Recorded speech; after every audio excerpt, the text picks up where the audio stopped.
Hello viewers. In the previous video, you've already understood about what fake invoices are, how the entire racket works, and what are the transactions involved, who are the people involved, etc.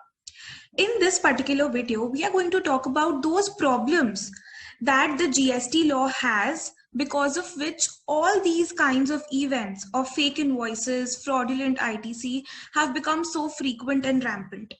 Definitely law के होते हुए अगर ये सारे events हो रहे हैं तो therefore it is very very clear कि there is definitely some problem with the system. Otherwise this wouldn't have been so easy. If you have not watched the previous video, the link to the video as well as this entire playlist on fake invoices is there in the description box below for you to refer. So let's begin. In this video, we are going to discuss the problems and the measures, the problems with the GST law and the measures which the government has taken till now to curb the fake invoices. So do watch the video till the end to know about the measures that the government has taken. Also, if you have not subscribed to our channel yet, then do subscribe to stay connected for all updates. The first and most important thing is to understand that what are the problems with the GST law. If you remember the time when GST was introduced, we had a system of 3 particular returns every month, that is GSTR1, GSTR2 and GSTR3. In GSTR1, the supplier would disclose all the outward supplies made by the supplier during that particular tax period, which would be reflected in GSTR2A of the recipient. The recipient could accept, reject and modify those particular invoices and file GSTR2 containing details of all inward supplies. The changes made by the recipient would be visible to the supplier in GSTR1A. The supplier would then accept, reject or modify, accept or reject, and then GSTR3 would be auto-computed by the GST portal. इस पूरे process में क्या हो रहा है? The supplier is saying this is my liability. The recipient is accepting that yes, they have received this particular invoice and the goods and services. The supplier is making the payment in GSTR3, for which the recipient is also getting credit in GSTR3 for that particular month. इस process में disclosure भी perfect है, payments भी perfect है. Of course, there is one problem, that is that if the supplier does not file GSTR3, but of course, if they do not file GSTR3, then the provision is there in the GST law that अगर certain period तक आप returns file नहीं करते हो, तो your registration would be cancelled. So as simple as that, this entire system was perfect as of now. If we think about the problems that are happening as of now, then these returns were the perfect solution for the problem. But ultimately क्या हुआ? The returns were not implemented, maybe because of course it was difficult, because the entire law was new, it was different, it was difficult for the taxpayers, for the professionals, so उस time implement करना possible नहीं था. But उसके वजह से क्या हुआ? GSTR1 file हो रहा था, GSTR3B फाइल हो रहा था, but GSTR2A was also being reflected to everybody. Reconciliation was also being done by people, but that was not mandatory at that point of time.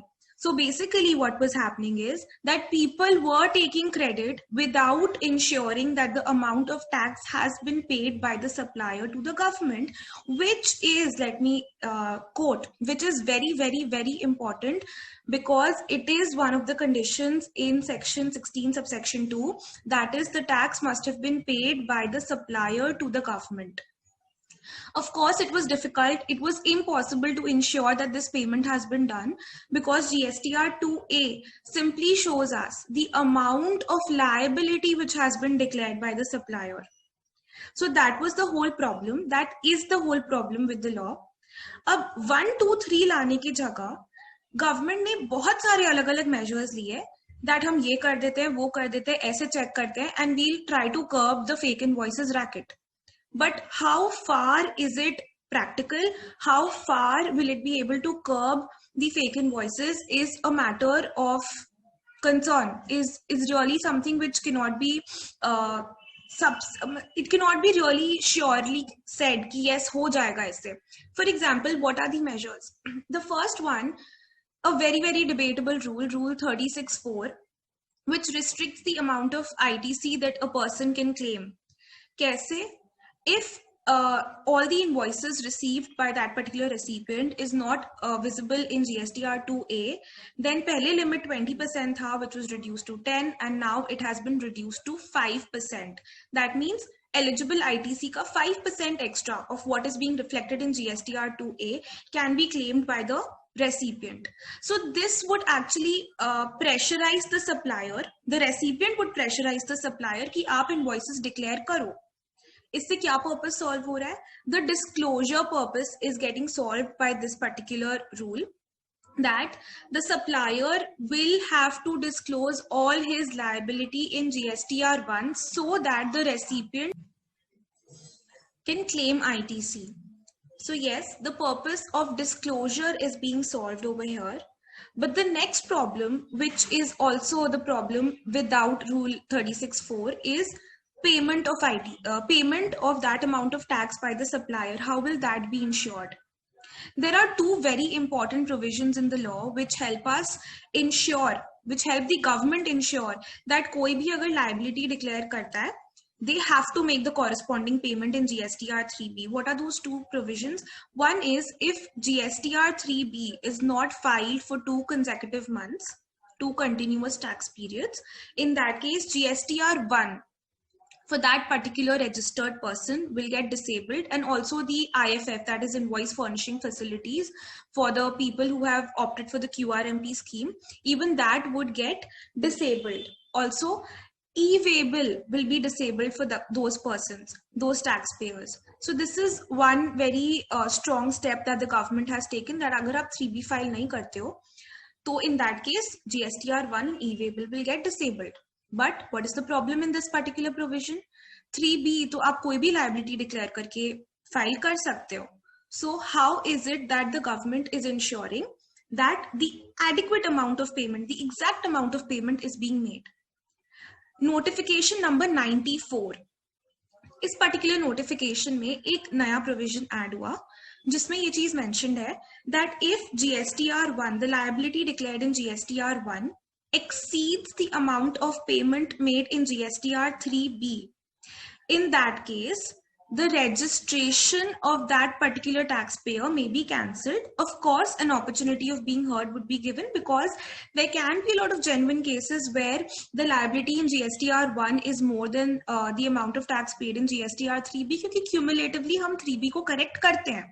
So that is okay. So that is done. So obviously an opportunity of being heard would be given to the taxpayers who have declared a higher amount of liability in GSTR 1 as compared to the amount of payment made in GSTR 3B. So these are those two provisions which have been brought in to ensure that yes, even the payment is being made. But how far these measures are going to be effective would be would be very difficult to find out, because abhi to ye measures introduce हुए हैं. Let's see how they are implemented and whether the racket of fake invoices would be curbed by this particular measures, by these particular measures. So thank you so much everyone for watching this video. In the next video, we'll discuss about what is the next step that takes place, or what are the next courses of action which the department gets into once fake invoices or such persons involved in this particular racket are caught. So stay connected with us, subscribe to our channel to stay updated and to get notified whenever we post another content. Thank you so much.